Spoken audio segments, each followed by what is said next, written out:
Have you been to Seattle? You know what? I've never been to Seattle. What? I know. I've spent a lot of time in Vancouver. Your dad didn't decide to take you on a family vacation to Seattle? No, but that is actually something that I really want to do. I've been to the San Juan Islands and Friday Harbor and all of that, but You've been that's close, Washington, but not. Yeah. not Which is your favorite island in the San Juans? Well, I only went to Friday Harbor. Okay. Orcas Island? Yeah, well done. Okay, and then there's the, oh my word, what's the one that starts with a B that's like a 30-minute, like,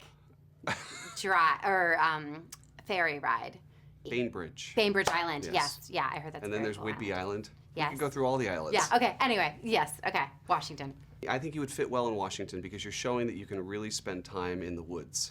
Yes, well, I mean, this movie, Pete's Dragon, takes place in the Pacific Northwest, and I think that, and this is something that's actually talked about a lot on all the bonus features and whatnot, which is that David Lowery, the director, decided to shoot in New Zealand because it had a look and a feel that felt very, very similar to the Pacific Northwest, and yet it was even more extreme, like just extreme beauty, like extreme nature. The trees were taller, you know, the grass was greener, and I think that kind of gave it this sort of like fairy tale quality. Yeah.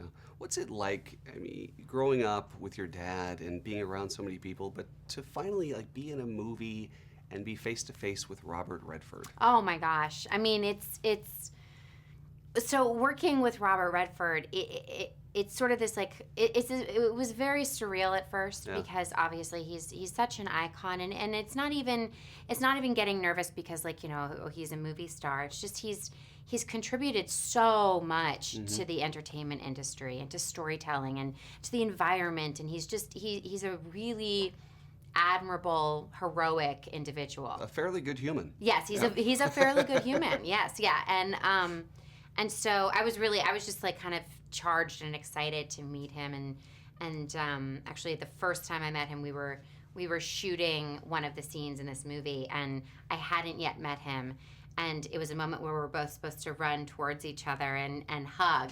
And I was running towards him, and I was getting so excited that I started to kind of like pick up momentum, and I ended up like pretty much colliding with him. But he's a super strong guy, so he took the body slam, and then after they said cut, he's like, "You came at me like a cannonball." Coming in hot, Bryce. Yes, exactly. And I'm like, "Oh, nice to meet you." So, you know, I mean, it was incredible, and he's a super cool guy. And this story is so magical. I mean, you've got the boy, you've got the dragon, there's that remote aspect. Yeah. But now people get to enjoy it in their homes, wherever they are. Yes, I mean, I'm so excited that Pete's Dragon is finally coming out because it's a movie that I saw with my son, and my son's 9 years old, and when it finished, the moment it finished, he turned to me and he said, "Can I see it again?" Mm-hmm.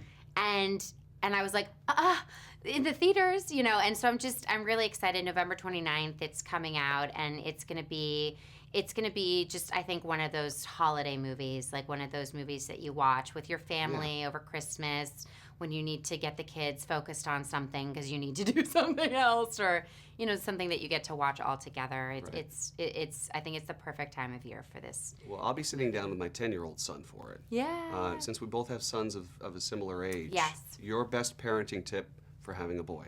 Oh my gosh. Best parenting tip for having a boy.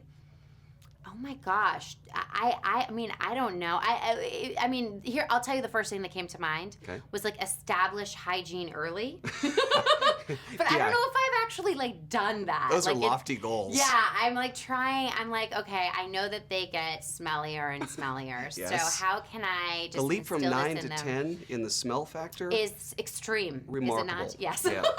Yeah. I'm warning you right now. Yeah, he's 9.5 now, and just every day smellier and smellier. Yeah. But if I can just get those hygiene values into him, you know, hopefully sooner rather than later, maybe I'll have a 16-year-old who washes once a week. What you do is you say, now, if you want to watch Pete's Dragon, yes, you have to go take a shower. That stuff works, yeah, it does. as I'm sure you know. Put that carrot out. Bribing is everything. I don't know how I'm setting him up for adulthood, where it's like, I'll do it if, like, yeah. So great to meet you. Thank you. You too. Congratulations. Thank you.